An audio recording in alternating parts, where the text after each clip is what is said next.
that Josh set since like Wi-Fi. I do believe Josh was able to take it over the E-Dog, playing by a different tag now as well. So definitely quite a run to be able to get here. But yeah, we're just going to be getting into it. Yeah, I'm going to be starting off here on PS2 to try and get some things started here. And man, what a sponsor tag. by Joshathan. Is that allowed? I can't tell me if that's allowed, man. Hey, it is what it is. I had to point it out because if I didn't, I'd just be sitting here struggling the entire time. But either way, we're going to be seeing Jakal try to take it to Joshathan here, or Josh trying to take it to Jakal, to be honest here. I mean, Joshathan, I feel like is a strong player, but it's just something that I feel like we don't see them in top 8s quite as often. Yeah, for sure. Definitely, like, not the one that I usually see, like, happening at Fusion, but I've also not tuned into Fusion in a while myself. That being said, doesn't actually get the gyro setup at the Legendary looking for. Okay, Jakal back onto the stage, looking for the back end. Not going to be able to find a quick little fade out of shield for Josh. Yep, and as we can see, the first stock disappearing here with an up smash. Jakal on the board, with 104%. So Joshathan's not really too far behind, especially when you got Zomba. Yep. Oh yeah, absolutely. You have like so many like training opportunities for this matchup. I think if anybody, Jakal knows it so well, but that's gonna be the down throw. Okay, but wow, doesn't actually get it. Was that like an immediately tossed gyro that interrupted Joshathan? Quite possibly. I mean, you got to keep in mind, like Jakal, if there's anybody who knows how to fight R.O.B, like, right, Jakal's got to be one of those guys at the top of your list, constantly having battles with Zomba. Yeah. Not even just him either, like Syrup too. These guys all see each other in the grand finals, winners finals all the time. So it's definitely not unexplored territory for Jakal here, but Joshathan is answering pretty well right now. Got a nice little decent string. Was trying to see a continuation with that gyro, just wasn't able to get it to connect. Yeah, okay, gets one of those back airs. Another laser off stage. Jakal just doing such a good job of putting on all of this damage. Again, just Josh keeps on going to the ledge instead of landing with like a high recovery, and I have to like ask why. I feel like in this matchup especially, you might want to not like go to ledge as much.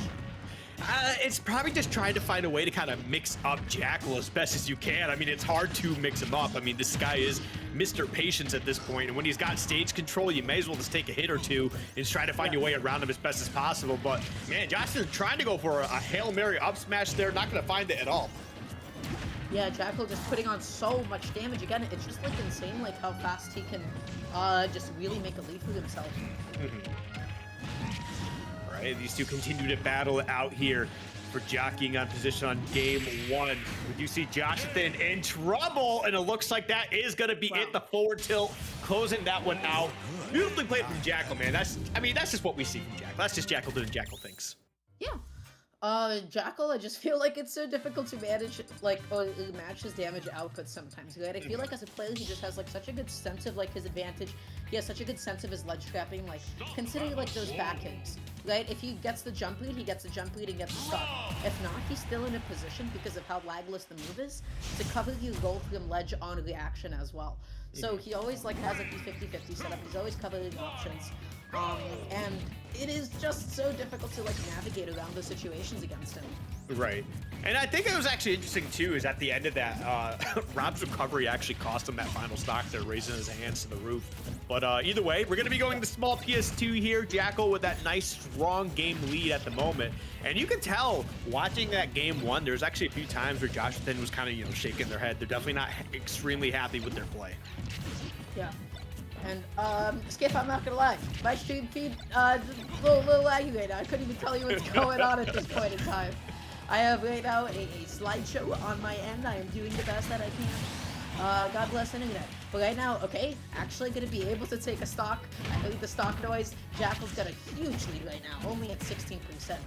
Yeah, I mean, I definitely get what Joshathan was trying to go for here. Try to give him a smaller space to escape, really try to see if they can find a way to put a little bit more pressure on the Jakal. But, man, the way that Jakal plays, I mean, when he wants to be elusive, he's going to be elusive, and you're just going to have to hold that. But right now, that forward tilt going to be putting him off stage here a little bit, going for the down air, not going to get it. The up air actually going to be able to trade with that. Not even really trade, actually, just kind of beat it out. Yeah. And okay, gonna be getting neutralized, setting up a tech chase. I like the idea with the back heel. You know, that definitely would have connected had he not dashed up as much forward. Up tilt into the uphill, not going to be connecting at this point in time. Up smash, not going to be able to do it yet either. Jakal just keeps on avoiding death over and over. Going to be looking for this next back heel. Whenever Jakal has his back turned towards you and he's full hopping in place, he's up to no good. Oh, there it is.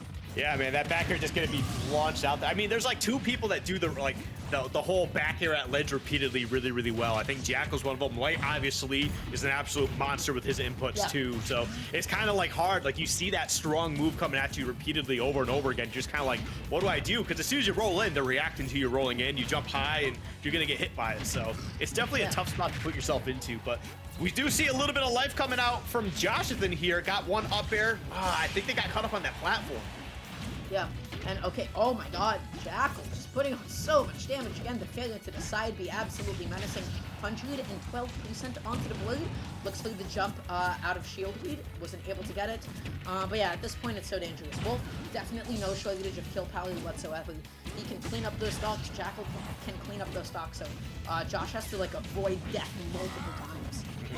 No, you're absolutely right, and that's a tough call, like, to make, is just avoiding death. And as you can see right there, ooh, does live for a little bit longer. Gonna catch him with at least one more lazy here, but 176. It does not matter how heavy R.O.B might be. He's not gonna last much longer, but does get one more stock. This is doable, Dara. That killed? Yeah, I guess so. Hey, it's Wolf off stage. Anything is. Oh, you're right. You know, finish that sentence. You were correct. Yeah, it's you know, it's Wolf off stage. Anything's possible. As you can see right there, though, Joshathan not exactly happy with their performance. There was definitely a couple of nice, like, you could see that there's like life in there. They were fighting as hard as they could. But again, like, I feel like to feel like you played bad against Jakal, like that, I don't know, that's kind of a tough feeling because Jakal's just so strong through and through with so much of his game plan. I feel like it'd be hard to beat myself up for losing to him, you know? Yeah. No, absolutely. It's Jakal at the end of the day. Joshathan, you know, still really good stuff with getting into top 8. Of course, he still has a loser who's going ahead of him. But Jakal was in the driver's seat that entire set, it felt like. Because it just felt like every single hit, Jakal was like, okay, I am so comfortable and fluid with my character. I know how to maximize my tech chases. I know how to maximize, you know, my, like, platform situations. He was able to get so much damage off that way. He was just able to manipulate space in a way that it really seemed like Josh was struggling to initiate, like, often, you know, and Josh wasn't really able to exploit the big